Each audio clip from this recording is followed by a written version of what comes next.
All right, welcome in everyone. Let's jump right into it.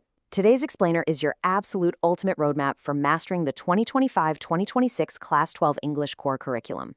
If you've been staring at the syllabus, kind of scratching your head on how to tackle it, or trying to figure out how to perfectly analyze these really profound literature texts, you are exactly in the right place. We're going to break down the structure and then dive deep into two of the absolute most critical texts you need to know. So, I'm directing this right to you right now. Let's take that exam anxiety, because we all feel it, right, and transform it into supreme confidence. How? By laying out the exact playbook to conquer this syllabus. We're going to look at the raw data of the marking scheme and then extract the core themes, vital quotes, and essential literary devices that examiners are basically guaranteed to look for. Okay, here's the game plan. 1. The Class 12 Blueprint. 2. Prose, the last lesson. 3. Themes of linguistic chauvinism. 4. Poetry, My Mother at 66. 5. Symbolism, contrast, and devices. And 6. Acing the board exam. Moving right along to Section 1, the Class 12 Blueprint, understanding the 2025-2026 exam structure. Look, you just cannot win a game if you don't understand how the points are scored. The absolute core of your strategy lies right here in the syllabus breakdown. You've got reading sitting at 22 marks, creative writing skills at 18, and your ASL or project work at 20. But take a look at literature. It holds the massive 40-mark lion's share of your 100-mark total. Literally, almost half of your written exam relies purely on your grasp of the Flamingo and Vistas textbooks. So, to conquer that 40-mark literature section, you are going to need a highly functional understanding of these core Flamingo prose chapters. Now, for today, we're going to laser focus on the very first one on this list, which, appropriately enough, is titled The Last Lesson. Which brings us to Section 2, Prose, The Last Lesson, a story of procrastination and regret.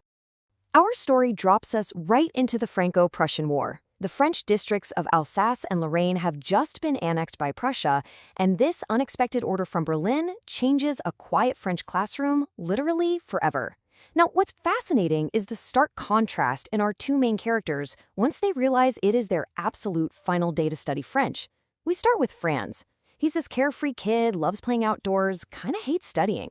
On this morning, he's terrified. He hasn't prepared for his test on participles, and he's dreading his teacher, M. Hamel, who's the strict disciplinarian with a terrifying iron ruler. But when that order from Berlin arrives saying only German will be taught, everything flips. Franz transforms into this remorseful student, suddenly desperate to learn the language he'd been ignoring. And M. Hamel?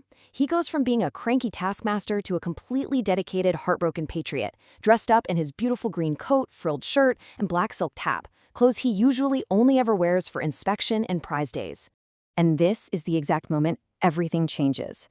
Franz utters this unforgettable line, "What a thunderclap these words were to me," when M. Hamel announces it's their last French lesson ever. The usual hustle and bustle of the school day is just replaced by a silence as quiet as a Sunday morning. Franz realizes his habit of putting off his studies means he's permanently lost the chance to learn his own mother tongue. It's such a powerful, heavy lesson on the dangers of procrastination. Let's look at Section 3, Themes of Linguistic Chauvinism, Language as Identity. This sudden realization of loss perfectly bridges us into linguistic chauvinism, which is when people are excessively proud of their own language and just force it upon conquered populations. If you're writing an essay on this chapter, you absolutely want to weave in this high-value quote from M. Hamel. He tells his students and the village elders sitting in the back in a final tribute that their language is their ultimate tool for cultural survival. He calls French the most logical and beautiful language in the world. He makes them realize that their language is the very key to their freedom from slavery. Basically, if they lose it, they lose their identity as French people. And then we get this brilliant, really thought-provoking line from young Franz. Listening to the pigeons cooing on the roof, his incredibly observant, innocent question reveals this profound truth. While conquerors can force their language in schools and assert political control, they can never cage the natural spirit of the people. You can't force a pigeon to sing in German, right? The human spirit, much like nature, just inherently resists unnatural suppression. Moving to Section 4, Poetry, My Mother at 66, The Anatomy of Loss. Transitioning from the loss of a mother tongue to the impending loss of an actual mother, we turn to Kamala Das's deeply emotional and highly testable, by the way, poem, My Mother at 66. The narrative context here is so relatable, and that's really what makes it so heartbreaking. A simple Friday morning car ride from her parents' home to the Cochin airport triggers this profound realization about aging and mortality for the poet.